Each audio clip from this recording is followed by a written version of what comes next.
Welcome to Second Take, the show that focuses on the issues behind the news. Lonmin CEO Ben Magara has taken on the position of COO following the departure of former COO Ben Moolman. Martin Creamer joins me in studio to discuss his exclusive interview with the enthusiastic leader. Hi Martin. Hi Tracy. Why is Magaras so eager to take on the dual role at Lonmin? He's had a long experience as a COO. When he was at the new Denmark colliery for Anglo-American, Tony Redman sort of was about to close that colliery, but put him in as a COO, and he managed to turn it around. He did it with great liaison with all the workers, and it was a rah-rah success. We have a situation here in South Africa where the platinum price is really low. You're a prisoner of this low price. What do? Your COO leaves you. He then seizes this opportunity. Let's get down there. He loves being down there with the people. So he'll spend between 2 and 3 days a week now working as a COO, hands-on, and at the same time being CEO. So he's not releasing that job, but he's got tremendous enthusiasm for his asset. He thinks these are great assets. He described them as the biggest and the best in the West. And so he thinks that with cooperation from workers, he will definitely, and the cooperation of government, because these Section 54 stoppages, you have to have safety, otherwise you have that disruption. He thinks they can keep their heads above water even in these very difficult times where your costs are rising and your revenue is only marginally rising in terms of the dollar price of platinum, and we always used to be saved by the rand price. Suddenly we've had a strengthening of the rand, which makes things more difficult. What is his strategy when it comes to the management of his workforce, and how does he keep them motivated? This motivation, he spoke to me about the song that they sing as they go down on the chairlifts. And he says it really, by the time they get down there, they've got smiles on their faces. They're aware of the safety hazards. They're watchful for problems, and then reminded of the need for production and for their targets to be met. And if he can get a full house of attendance, he's at about 90% attendance level. If you can push that close as possible to 100%, it does a lot to your cash flow, and then you can actually be free cash generating, or you can be cash generating, in this difficult time, which is what you want to be, because he's liquid. He's liquid because he's had to raise equity capital. In 2015, he recapitalized. So he's got that liquidity. He's sitting on millions, tens of millions of dollars, and facilities from the bank of hundreds of millions of dollars. So that's what he wants to preserve at all costs, because that gives you that confidence that you can keep going. But there mustn't be anything below break even. It's got to be sort of neutral cash position. That's it. That's his target. So he goes down there with the people. He gets dirty with the people. He loves that, and he's at the rock face, and there he discusses, production, bonuses. Let's get in there, and I think it does a lot. But he was saying that if you have a rock drill operator absent, for instance, say your rock drill operator just doesn't pitch up, you've got 17 people standing behind there doing nothing. And that's what you really don't want. So he's hoping that it'll be all hands to the pump, and he's getting tremendous cooperation from what was previously a hostile union, AMCU and Joseph Matinjwa coming out there saying, look, this is how we can help them if we do this and that, talking at mass meetings. So it seems that is a good sign. But also the principal inspector from the Department of Mineral Resources is also coming in. They're going jointly. And hopefully in this very difficult time where, you can be the best manager in the world actually, but if your prices are so low, it's really a tough spot. But at least the board of directors, his fellow stakeholders, his staff, his workforce will see that he's putting everything he can. When I saw him on the day, he had left his home at 4:15. He had gone through a whole gym process. He met me bang on time for the interview, full of enthusiasm, full of go-go. So I think that's a very good sign for the company. And Magara notes that production is turning nicely upwards this quarter. How so?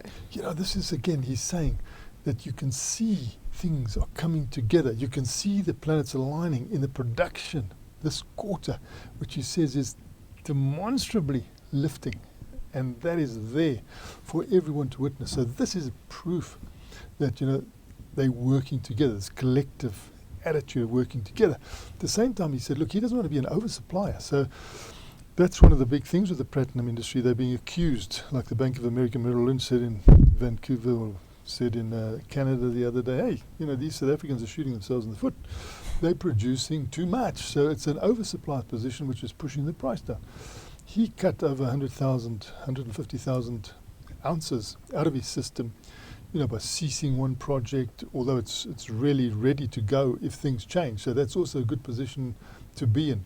And making sure that he doesn't overproduce, and also not working on high cost ounces, going for better margin ounces. So that's been a good strategy which has been working for him. And the production upturn is also decreasing the cost per unit? That's right. Unit costs, once you get your production up to a higher level, the unit costs, if you take those into account, you'll see them per ton, per ounce, per any measure you make, starting to lower. And that is what is music to the ears of any CEO. Those haunting things that rise all the time, even though your revenue does not, and even though your selling price does not. If you get that productivity up, it gives you a higher production, you can get those unit costs down, which is always a very, very good signal. Unit costs per ton, unit costs per ounce, whatever you want to measure it in. And in terms of ensuring that he delivers on the recapitalisation program of 2015, what is Magara doing? You see, this is the thing. He's gone to his shareholders for more money. It's always a hard thing to do, because your shareholders, they don't want to be forced to give you equity.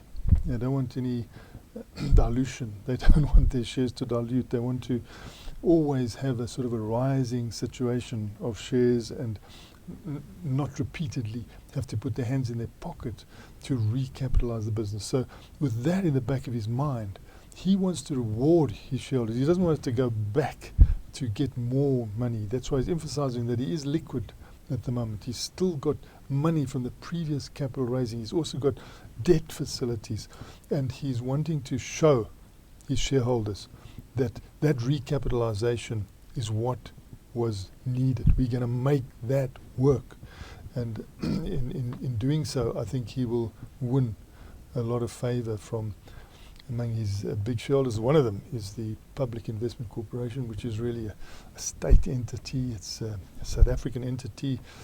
It's an entity which looks after the pensions of all our civil servants, and they've taken a big shareholding in Lonmin, which is listed in London and which is listed in Johannesburg. It's got a long horizon. If you look at the mining license situation, it still endures for many decades, and so they are in it for the long term.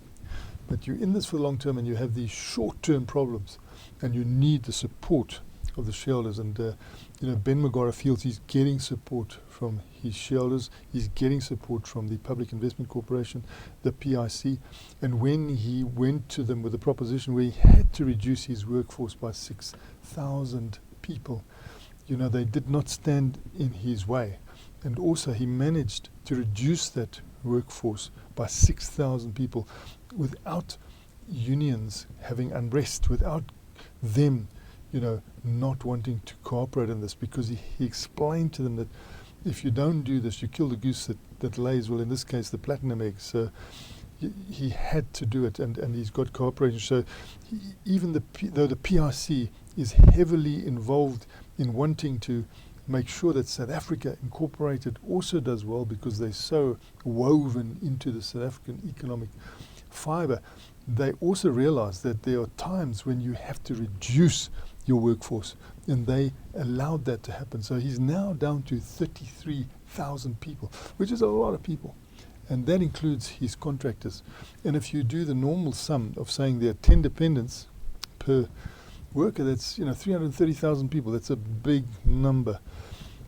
And that's why he wants a hands-on approach. He wants to go down those mines. He wants to be with the people. He wants to sing those songs with them to get that morale up, so that you can do something. You can really as you're going down there, you're thinking out of the box, you're thinking collectively, and make sure that you keep your head above water, even though the platinum price is down. Thanks, Martin. It's a great pleasure, Tracy. It seems like a continuous balancing act.